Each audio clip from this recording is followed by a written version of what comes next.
Welcome to the Marley Bird YouTube channel and video 2 of the Tournament of Stitches 2020. This is section number 2 for the crochet version of this mystery make-along. By this point, you should have completed your homework for section 1. If you have not started yet, don't worry, it's not too late at all. Simply go to the link that's in the video description box right down there below, and in that link, you will be able to scroll all the way down to the bottom of the post and find each section of the pattern you need to follow to make sure you catch up. Right here with video 2, you only need to catch up with section number 1, and then you can jump into section number 2. And it doesn't matter if you are joining late while we're still doing this mystery make-along, or if it's several years later. The instructions will still be there, they will always be free, and we will always be here to make sure we smash your like button. So don't forget to smash the like button of this video as well. Why don't we take a look at what you should have on your hook at this point? So I have worked ahead a little bit in preparation for today's video, but at this point you should have all of these stitches completed and then all of this mosaic section number 1 completed. The finishing of this section was actually right over here, and you should have ended up with color A on your hook. See how lovely this mosaic section is? Isn't it so pretty? Can you now see how the chart mimics the piece? Can you see how that works out when you're looking at the chart and you can compare it to how your piece is checking out? Same thing when you are going to look at the symbols. All of these long double crochet symbols here, or the double crochet 2 rows below, those are all represented right here in our piece as well. Pretty cool. I am loving all of the projects so far that I'm seeing online as you're sharing with me. You've used hashtag Marley Bird, hashtag Tournament of Stitches, and you've posted in the Marley's Minions Facebook group, all of which are perfect. That's the best way that I can get out there and see your work. But I do have a question. How many of you are only using the words? And how many of you are using the diagram? And how many of you are using the chart? Why don't I put a poll up? I'm going to put a poll up right there, and let's see which one you are using, okay? I would really love to know. And if you are only using the words, I would like to challenge you to attempt to use the diagram for this next one. It's not super difficult, and I think as we work through a couple of rows here, you'll see how it goes. And now that you have one of the mosaic motifs under your belt, you might really kind of hit your stride and get going. How's that sound? Let's take a look at section 2's diagram at this point. Okay, so I lied. I'm going to look at the chart first. Let's take a look at sections 2 chart. So this chart really has a cool stair-step sort of look to it, okay? So there's going to be a lot of sections where we work just the gray section across several stitches, and then just the white section across several stitches. And then there will be some sections where we have quite a few of those chain 2s where we have to go behind our gray. Okay, now let's take a look at the diagram and see what we're going to be dealing with here. Taking a look at this diagram, just like in section 1, the stitches that we did working up to row 9 are not represented on this diagram. When we get to row 9, that's when we change colors from color A to color B, and we do 2 rows of just single crochet with color B. And then we change colors to color C, and then we begin to change those 2 colors throughout the mosaic section. When we get to row 11, just like in the previous section, we are going to set up the areas where we have the long double crochets getting worked 2 rows below. Remember, these long double crochets get worked in front of those chains. So we are not working spike stitches around the chains. We're working these long double crochets in front of the chains to create that mosaic stitch pattern. Pretty nice that that is something that will be consistent throughout this entire pattern, using that technique of this mosaic working in front of the chains, and we are getting introduced to a lot of different mosaic stitches. So rows 11 and 12 are really just setting that up, and then it's when we get to row 13 that we begin to do all of those really great long double crochets. So on my little swatch here, I've already gone and followed through. So I have 8 rows of single crochets with my color A completed. And then I have rows 9 and 10 with my color B completed. And I've completed rows 11 and 12 with my color C. I'm getting ready to go back to my color B and work those long double crochets. I chose to go ahead and finish all of those rows prior to coming on camera because what I experienced through the last couple days in the Marley's Minions Facebook group is people were really wanting more instruction on how to really do those long double crochets. So I want to make sure I show how to do that one more time because that is really key to getting this really great look. So let's pick up my work here. And I need to change color. So I have a loop pulled through and I need to drop my old color and pick up my new. I'll yarn over and pull through. So I'm ready to turn my work, and this would be the beginning of my row 13. Okay, so I will be following along with the chart. You can follow along with the words or the chart. Either one works, totally up to you. I single crochet in the first single crochet, and I'm already up to where I have chains that I created on rows 13, on rows 11 and 12. So I will now do my long double crochet, or my double crochet 2 stitches, my double crochet 2 rows below. So I yarn over my hook. I'm going to go into that skipped stitch, and when I bring my hook out that stitch, I make sure it is in front of those chains. Then I yarn over and I complete it just like any other double crochet, like you normally would. I single crochet in the next single. No, that's not true. I will chain 2. So there's chain 2. So chain 1, chain 2. I will skip a single crochet. Now I have some more chains here, and I know that I have a skipped stitch down here, so I will do that long double crochet again, or that double crochet in the skipped stitch 2 rows below, and make sure that my hook comes in front of those chains, okay? Working around those chains is a completely different technique, and it's one that's totally valid. It's just not what we're doing for this pattern. You see that? So now I chain 2 again, 1 and 2. I will skip a stitch. So here's my chains. Here's the stitch I'm going to skip. And now I will single crochet in the next 4 stitches. So 1, 2, 3, and 4. I am up to another chain set. So I will yarn over my hook, come down to the skip stitch 2 rows below, make sure I'm working into the top of that stitch, and I make sure that I am not working around those chains. Those chains just hang out back there. I chain 2, skip a stitch, do my double crochet in the skip stitch 2 rows below, chain 2, skip a stitch, single crochet in the next 4.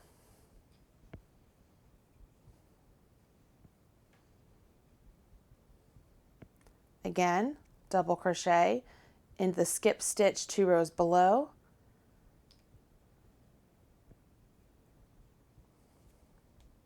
chain 2,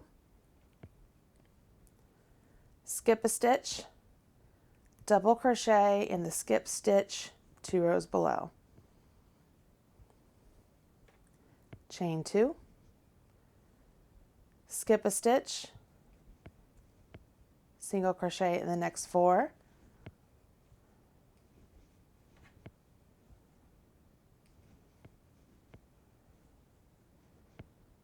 double crochet in that skip stitch 2 rows below, in front of those chains, chain 2, skip a stitch, double crochet into that skip stitch 2 rows below,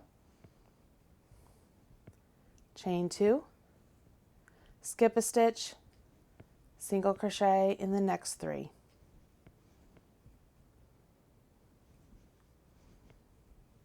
Can you see that? Pretty easy stuff. This is our setup row for the pattern we're going to create. Now I'm going to chain 1 and turn, or turn and chain 1. It doesn't matter when you do your chain 1. And then we're going to work our stitches all the way back. And whenever there's a chain, I'll make sure that I work chain 2s for those chain 2s. Remember, this is the easy part because you really don't have to look at your instructions, whether the written ones or the chain. You can just read your crochet and work along. So if it's a stitch, you will single crochet into it.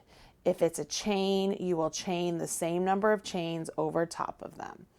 Okay, and you make sure you don't skip one. Okay, it's very easy to accidentally not see one, so you want to find it and make sure you get into it. Okay, pretty easy stuff. I always kind of put my hook into the space where the chains are just so I can find them, and then I look for my stitch that I'm supposed to work into. It's just something that I do to make sure that I can find the stitch I'm looking for. All right, so I'm at my chain 2. So like this is what I mean. I usually come here, I'm like, oh, so there's a chain 2. So here's my stitch I need. And then I chain 2. There's the chain 2 I'm going over top of, but I don't want to forget this double crochet there. So I just I use my hook a lot to find my place along the way. I feel like once I do this, you're going to know exactly how this works up. I think the toughest row for this set of instructions, for this set of instructions, is going to be row 15 and 16, just because there are a lot of chain sets that we have to work along.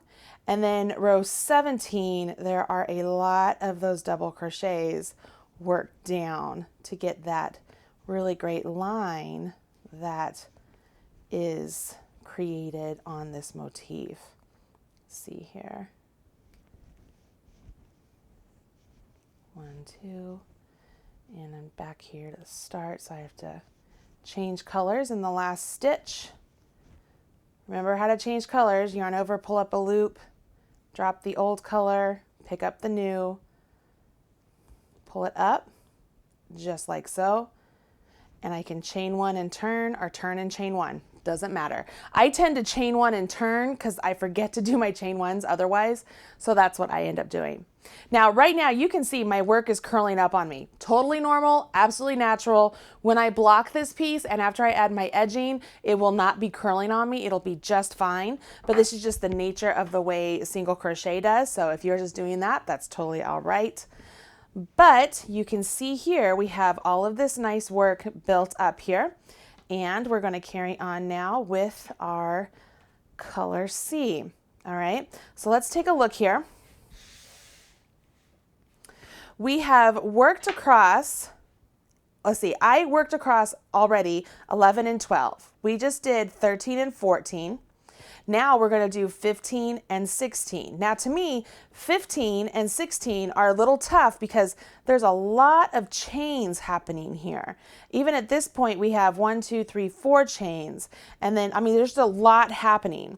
And then when we get to 17 and 18, there's a lot of these double crochets dropping down over all of those chains. So these are the rows I want to get through in the video so that way I can help you if you happen to have any issues there, okay? I know that you know how to do these at this point, but working on it together, it can't hurt. So let's do that. I am going to put this aside. We are on row 15 and follow along with me with your pattern. By the way, somebody was asking me how they could print off the chart. They weren't able to print off the chart from the website. And I do want to remind you, if you click on the chart image or you click on the diagram image, it will take you to the media page for that image, and you should be able to print from there. It should print a full page image for you there, okay? So you can absolutely print that page for yourself should you need to. All right, so that's it. Let's get over here to number 15 and jump in. So we begin with we did the chain 1 already, so there's my single, and I start with chain 2. And I'm out here already where my chains are, so I'm going to drop down 2 rows below and do my double crochet into that skipped stitch. Now that's the last time I'm going to say that whole phrase really loud, okay? Or really, I guess not really loud. That's the last time I'm going to say that phrase. I'm just going to say double crochet from here on out, okay? And you guys know that the double crochet goes 2 rows below. So I did my chain 2, I did my double crochet, I did a chain 2, I did my double crochet. Now I have to chain 2. I have to skip a stitch, so I've got to make sure I skip the right one. So I got to find my chains. Here are my chains. Here's the stitch I want to skip. So I want to single crochet into the next stitch. And now I'm going to chain 4. 2, 3, 4. And if you remember in section 1, I told you that you will always chain 1 more chain than the number of stitches you're going to skip. So if I chained 4, I'm going to skip 3. So skip 1, 2, 3. And that puts me in line to do my double crochet once again. So I will complete that. Chain 2. Skip that single crochet. Do my double crochet in the next. Chain 2.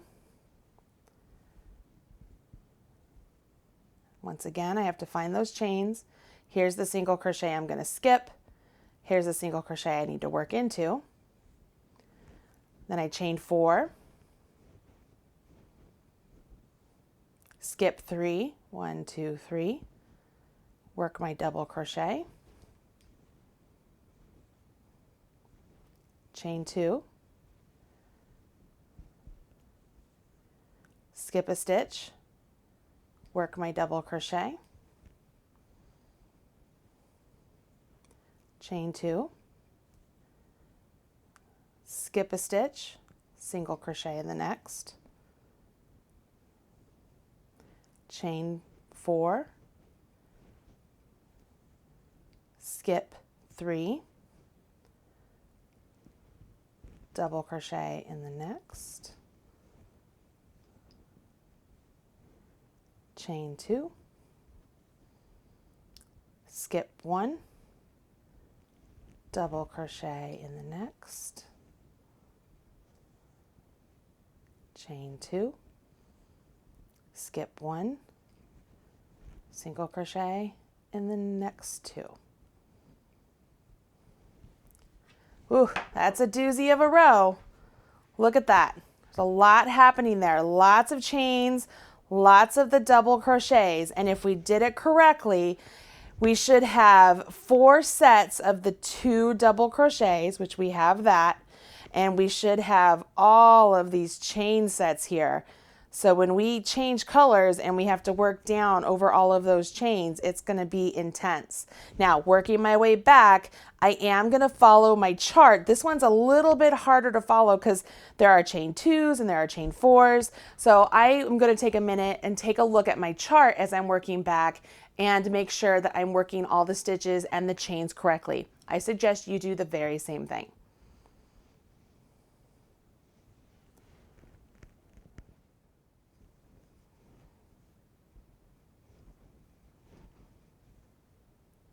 When you get to that last stitch, make sure you drop your old color, pick up your new. My colors are super tangled. To do a little yarn management here when I get a chance. But drop my old, pick up my new, yarn over, pull through, chain one, and turn. So here I am. This is the end of row 16, and so row 17, as I'm coming back, I'm going to have a lot of double crochets working down over top of all of those chains. Maybe over top isn't the right way to say it. In front of all of those chains. I don't want to work around them. I want to work in front of them. I know you know that. Let's do this together. Row 17 has us begin with a single crochet at the beginning, and we jump immediately into our double crochet 2 rows below. Again, that's going to be the last time I say 2 rows below. I'm just going to call it a double crochet. Now I single crochet in the next stitch, double crochet 2 rows below.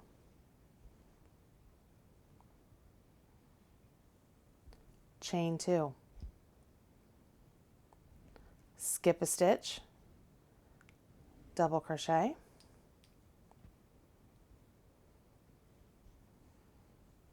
chain 2,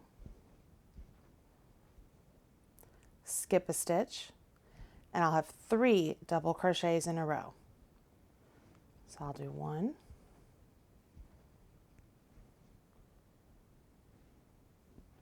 2, and 3. Single crochet, double crochet,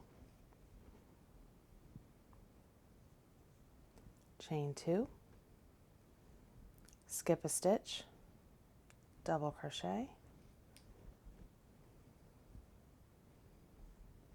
chain 2, skip a stitch, and I'll have 3 double crochets.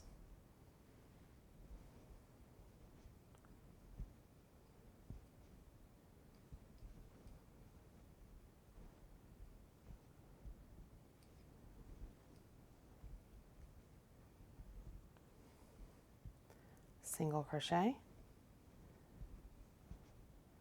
double crochet, chain 2, double crochet,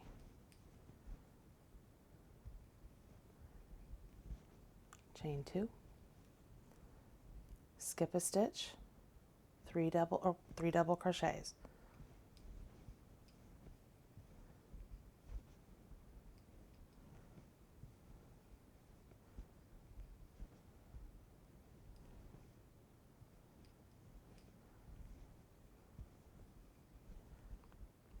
Single crochet,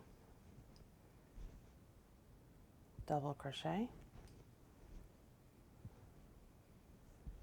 chain 2, skip a stitch, double crochet,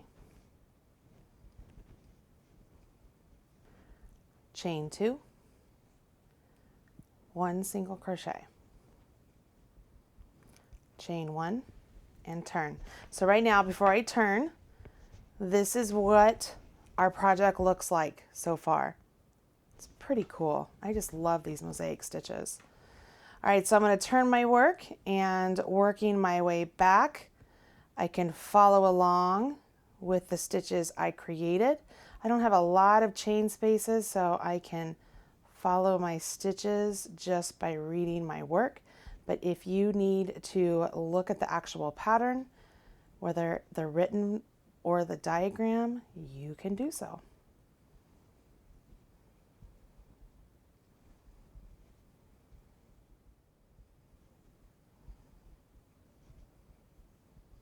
Don't forget to change colors in that last stitch. Drop your old, pick up your new, and change colors. I like to chain 1 and turn. Let's take a look at what we have here. Starting to really start to get that stair step happening here. Now let me show you over here what we have. So these sections of 3 stitches right there, those like 3 white ones, those are the ones that we dropped down and just did. So it's kind of like these big block sections here. And so that's what we've created right here. Now, having done those 4 rows, you really should be able to accomplish the whole rest of this mosaic stitch pattern. There's nothing new getting thrown at you. That's really the toughest part of these rows. And as I mentioned continuously, there are written instructions, there's the diagram, and there's this video that you can watch to see if you have any sort of mistake. So I'm gonna let you continue on with the pattern, and as you get to the very end of the pattern, you will finish off once again where you're transitioning back to your color A, so that way in the next section we can start off again with some rows of color A before we jump into the next mosaic. Now, before I let you go on your merry little way, let's take a look at my pattern once again. So right down here, one thing I want you to notice is that I have already taken the time to weave in all of my ends. Okay, so I want to make sure that you're just not thinking, oh, Marley always wants us to weave in our ends as we go because she just loves weaving in ends. Well, yes, I do love weaving in ends, and I do think it makes our work look really nice and neat. I do not want you to crochet over your ends. I want you to take the time to weave them in. I wove all mine in. Here are my ends right here, just kind of hanging out. They're so pretty, such pretty colors. But as you weave in your ends, it will make the finishing work when you're done with the entire piece so much faster because you won't have to sit there and be like, oh, I have to weave in all of those ends. Just take the time between finishing section 2 and having section 3 released next week to weave in all of your ends and have it ready to go. It will make the final week of this project just go by with a breeze. And when we do our final edging, you won't have to wait to do it because all of your ends will already be tucked in. If you don't know how to crochet or weave in your ends in crochet, I do have a video on how to bury ends that I did with my friend. Her name is Ann Burke, and we do show it on a piece of knitting, but it can be used in crochet as well. That's what I do all of the time. And so I will make sure to put a link right there for how to bury in ends so you can check that out. I find it to be the best way to make sure your ends are buried in, woven in, whatever you want to call it, without having them come undone later on. And when you're making something that is an accessory that you're going to wear, that is going to have some friction on it and stuff, it is very important you have those ends woven in. So make sure you're leaving your tails nice and long so you have a chance to weave them in really nice and neat. Okay. I hope you are loving this project. I am loving it. As I said before, I designed this piece last year, and I went through my program that I have that I got to draw some different geometric shapes, and that's what we're creating. We're creating all of these shapes based on designs that I did. There's a couple in there that I found in a book, but for the most part, they're all ones that I just came up with myself just by playing around. Now, I'm not saying they're like super original, like they've never been seen before. I'm just saying I didn't look any place for them. I was just online playing with like some plot points. I was playing with things that look like this, like, ooh, how would this work up? And this is what we got. And I am loving it. So I hope you are as well. All of you that are sharing on social media and using hashtag MarleyBird and hashtag Tournament of Stitches. I just really appreciate that because I love being able to see all of your work. Remember, if you have any questions during the Tournament of Stitches, we have individual threads for each week of the Tournament of Stitches. So that way we are sure to have all of your questions in one place and we're able to answer them as they pertain to the section you're on. You're more likely to get those questions answered if you ask them in those threads. All right, that's it for me. I hope you guys are having a good time and I'll talk to you soon. Bye. Thanks so much for joining me on the Marley Bird YouTube channel. If you liked what you saw, don't forget to hit subscribe. I've put a link right over there, or you can watch a couple of the videos I've already selected for you right down there. If you want to follow me on social media, I've put my links right over there. You can have all Marley all the time. Bye guys.